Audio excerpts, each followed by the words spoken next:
어제 그리고 오늘까지 가장 진짜 충격을 안겨주고 있는 사건입니다. 네, 경찰과 소방대원들은 어린이날 대체 공휴일이었던 지난 6일 오후 5시 20분쯤 서울 강남역 인근 건물 15층 옥상에서 한 남성이 난간을 서성대고 있다, 투신하려고 하는 것 같다는 신고를 접수했습니다. 해당 옥상은 평소에 개방되어 있어서 건물에 상주하는 사람들은 물론이고 외부인들까지 자유롭게 드나들었는데요. 엘리베이터를 타고 바로 갈 수는 없고 별도 통로로 걸어 올라가야 접근할 수 있다고 합니다.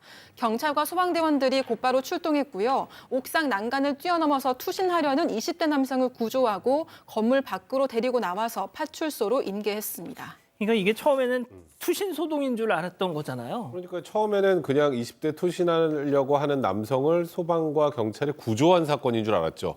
그래서 경찰에 인계를 했는데 20대 남성이 경찰한테 제가 평소 먹던 약이 든 가방을 옥상에 놓고 왔어요. 이렇게 얘기를 합니다. 그러니까 경찰은 그 약가방을 찾으러 옥상에 갔는데 약가방뿐만 아니라 거기에 20대 여성의 시신이 있었던 겁니다. 일단은 이게 도대체 어떻게 된 건지 자초정을 추궁을 했고, 그래서 흉기를 여러 차례 휘둘러서 본인의 여자친구였고 그 여자친구를 살해했다는 진술을 확보했습니다. 그리고 저 남성을 긴급 체포했는데요. 이 사건 장소는 영화관이 위치한 건물입니다.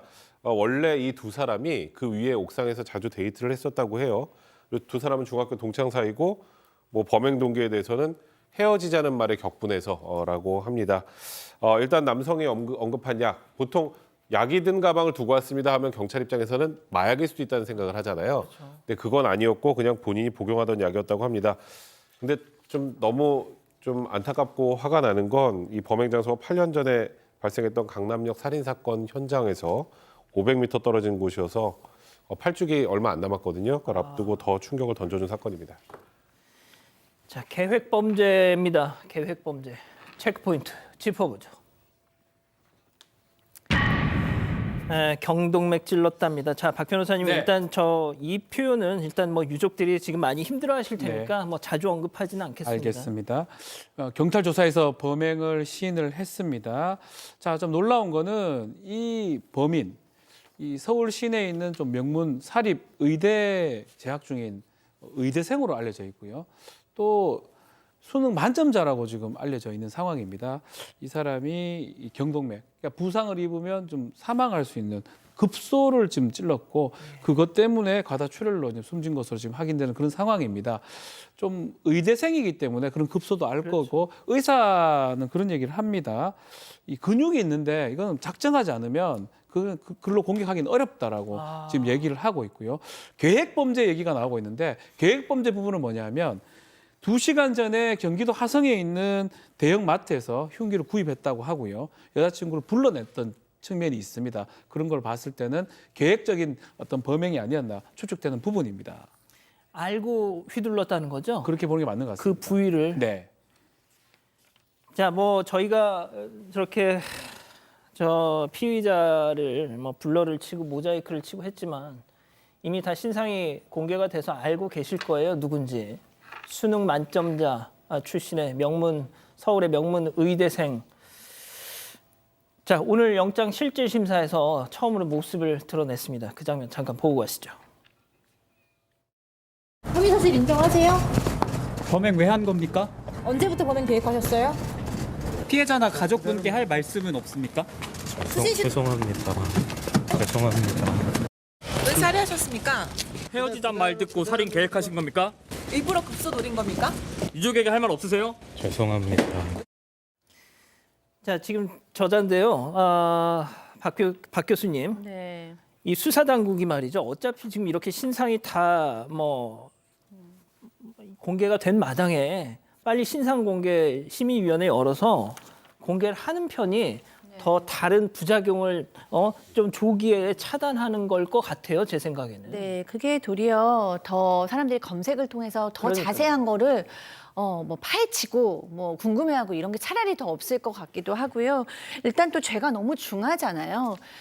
정말 여자친구가 헤어지자는 말 한마디 때문에 이렇게 잔인하게 살해를 했고, 그리고 또 이제 공부를 너무 잘하는 수능 만점자 정말 아무나 하나요. 공부를 너무 잘하는 사람이었기 때문에 더 이제 학생들이나 뭐 부모님들로서는 더 충격이에요. 그리고 이 사람이 예로부터 너무 인터뷰를 많이 했습니다. 수능 만점자기도 하고 의대생이기 때문에 일단은 뭐 범행 4개월 전에는 교육부에서 지원하는 외국 프로그램에 갔다 오면서 뭐라고 인터뷰를 했냐면, 의료란 정말 전 세계 어디서나 사람을 돕는 따뜻하고 의로운 일이라는 것을 깨달았다. 뭐 이런 얘기도 했고요. 수능 만점을 받아서 장학금을 받을 때는 장학생으로서 후배들에게 귀감이 되는 사람으로 성장하겠다라고 밝힌 적도 있어요. 그리고 또 다른 인터뷰에서는 환자를 가족처럼 생각할 수 있는 따뜻한 마음을 가진 외과 의사가 되겠다. 사람들의 생명을 살리는 사람이 되겠다.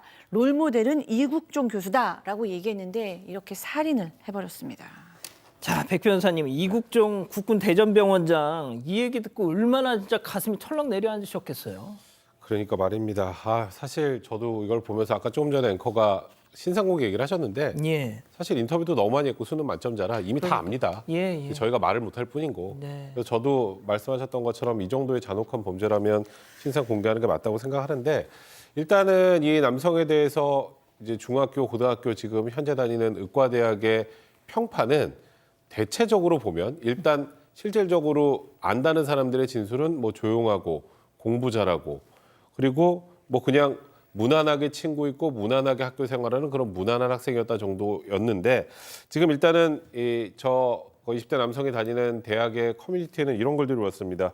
기수열애된 누구누구 하나 때문에 이게 무슨 일이냐. 이거 욕설이고요. 작년 실습 때 다른 사람들한테 있는 대로 피해주고 다녀서 사람 취급 못 받았다. 애초에 평판이 X돼 있었다. 뭐 이런 얘기들 나오는데 이거는 지금 사실 확인이 정확하게 되진 않고 있는 상황이고요. 다만 복수의 재학생들에 따르면 이 최 씨가 본과 1학년인 2020년 성적 등의 이유로 유급한 이후에 동기들하고 좀 소원해졌다. 이 부분 정도는 팩트인 것 같습니다.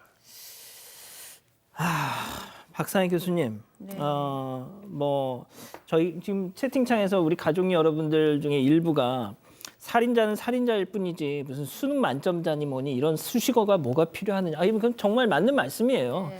자, 그런데 수능 만점을 받고 정말 모범 생소리를 듣는 자가 이런 일을 벌이는 경우가 극히 드물기 때문에 우리는 그게 놀라서 지금 그런 얘기를 하는 거지 않습니까? 네. 도대체 이거 무슨 원래 막 뭐가 부글부글 했던 인간일까요?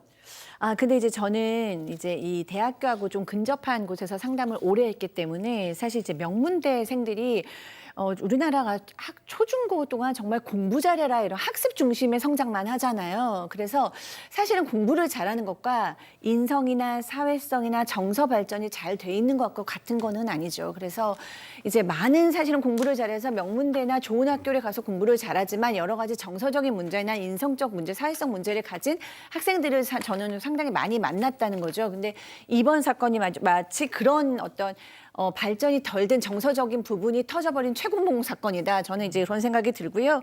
이 뭐 살인 사건이기 때문에 더 엄정한 수사가 이루어져야 되겠고요. 이 사건이 우리 사회에 이렇게 학습, 뭐 대학, 입시만 중요시하는 우리 사회에 분명히 울릴 경종이 있다. 저는 그런 생각이 들었습니다.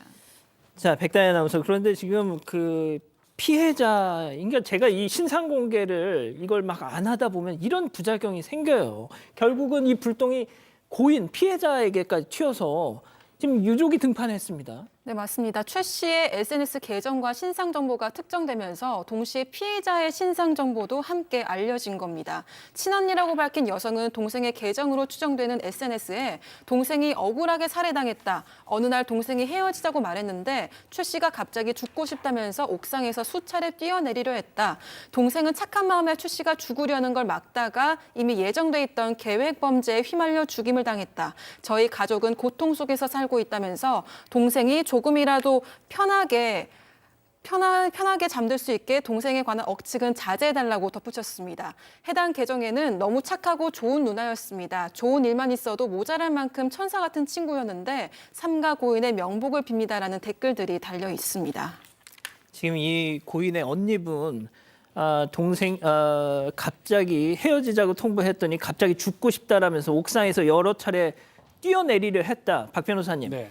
이게 말이죠. 그 저희가 전해드린 적이 있는데 부산 20대 추락사 네. 그 여성 사건도 그 남자친구라는 놈이 결별을 통보하니까 나 떨어져 죽는다. 막 맞습니다. 똑같아. 맥락은 거의 똑같습니다. 아마 집착을 하거나 아주 강렬하게 어떻게 보면 그런 것들이 좀 반영되는 걸로 보이고 지금 구속 여부는 아마 곧 결정이 날 겁니다. 오늘 밤 결정 날 건데 살인 사건입니다. 계획 범죄고요. 특단의 사정이 없는 한 뭐 영장이 발부될 것으로 보입니다.